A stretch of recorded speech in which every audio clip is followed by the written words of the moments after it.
آئمہ مساجد اور وہ حضرات جو حفاظ قرآن مساجد میں مصلی سنا رہے ہیں، اور مساجد کے جو خدام ہیں، اور مساجد کے اندر جو مؤذنین ہیں، یہ جو لوگ ان چیزوں کے ساتھ وابستہ ہیں، اہل ثروت کو چاہیے کہ ان کو حقیر نہ سمجھیں۔ یہ لوگ اس پرفتن دور کے اندر مسجدوں کے مصلوں اور ممبروں کی رونق ہیں۔ یہ بھی دنیا میں بستے ہیں، بجلی کے بل ان کو بھی آتے ہیں، ٹیلی فون کے خرچ ان کے بھی ہوتے ہیں، کرانے والا ان کو بھی اسی ریٹ پر اشیاء خرد و نوش دیتا ہے جس پر عام پبلک کو دیا جاتا ہے، کپڑے لدے والے بھی ان کو اسی ریٹ پہ کپڑا لدا دیتے ہیں جس طرح عام لوگ دکان پہ خریداری کرتے ہیں۔ الغرض یہ انسان ہے، امام صاحبان، خطیب صاحبان، مؤذن، خصوصاً مسجدوں کے جو خدام ہوتے ہیں۔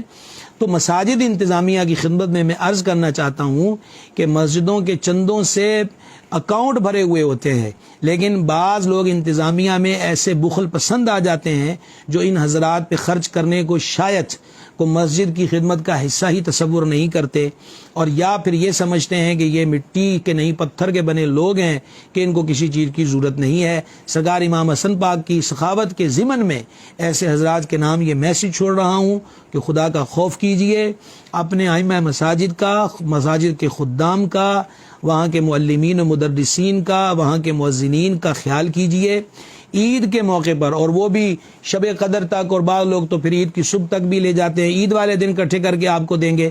بھائی صاحب، ان کے بچے بھی ان سے کپڑے مانگتے ہیں، انہوں نے بھی اپنی ضروریات زندگی کو پورا کرنا ہوتا ہے۔ آپ مساجد کی انتظامیہ ہیں، مساجد کے مال اور بلڈنگ کے مالک نہیں ہیں۔ منتظمین کا کام انتظام کرنا ہے، وہ اس کی ملکیت نہیں ہو جاتا۔ لہٰذا قیامت والے دن ہر عہدے والے سے اس کے عہدے کے بارے میں بھی پوچھا جائے گا۔ آپ غور کریں کہ کیا آپ اپنے عہدوں کے ساتھ وفا کر رہے ہیں، اس طبقے کا خیال کر رہے ہیں۔ خطیبوں، نعت خوانوں کی تو موج لگی ہوئی ہے کہ ہم تقریروں پہ جائیں، نقیب نقابت پہ جائیں، ایک ایک جلسے سے 10-10 ہزار، 20-20 ہزار، اور پھر جو اس سے اگلے لیول کے ہیں کہ جو 60-70 ہزار فی گھنٹہ طلب کرتے ہیں، لاکھوں لاکھ طلب کرتے ہیں۔ لیکن یہ جو 5-5 وقت اذانیں بھی پڑھتے ہیں، یہ جو مصلوں پہ نمازیں بھی پڑھاتے ہیں اور جمعے کی تقریریں بھی کرتے ہیں، پھر ہمارے بچوں کو صبح و شام قرآن کی تعلیم بھی دیتے ہیں، اتنا کام اتنی کم تنخواہوں میں کون سا طبقہ کر سکتا ہے؟ لہٰذا اپنے ائمہ مساجد کا خیال کیجئے، اور ان کو مت اس نیج پر لے کر آئیں کہ یہ سوالیوں کی طرح ہاتھ پھیلائیں۔ حضور علیہ السلام نے فرمایا، امام تمہارے اور اللہ کے درمیان سفیر ہوتا ہے، اچھے بندے کو مصلی پر کھڑا کرو۔ لہٰذا وہ بندہ جو ہمارے اور ہمارے رب کے درمیان سفیر ہو، اپنے سفارتکاروں کا اچھا خیال کیجئے، ان کی ضروریات زندگی کو سمجھیے۔ اپنی جیب سے آپ نے کچھ نہیں دینا، دیں تو بڑی بات ہے، پھر تو آپ سخی ٹھہرے۔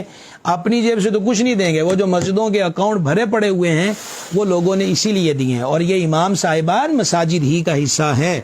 وگرنہ لائے کسی سیٹھ صاحب کے ذمے لگائیں کہ وہ سردیوں میں صبح فجر کی اذان پڑھے، کسی چودھری صاحب کے ذمے لگائیں کہ وہ سخت گرمیوں کے اندر بھی وہ ٹھنڈے موسم کو چھوڑ کر مسجد کا دروازہ کھولے، جھاڑو کرے، واش روموں کو بھی دیکھے صفائی ہے کہ نہیں، کوئی ٹوٹی بند تو نہیں ہو گئی، اذان بھی وقت پر پڑھے۔ 2 منٹ اذان لیٹ ہو جائے تو تماشا کھڑا کر دیا جاتا ہے۔ یہ بھی اللہ کی مخلوق ہے، اس اللہ کی مخلوق کا خیال کیجئے۔ اللہ تعالیٰ توفیق عطا فرمائے۔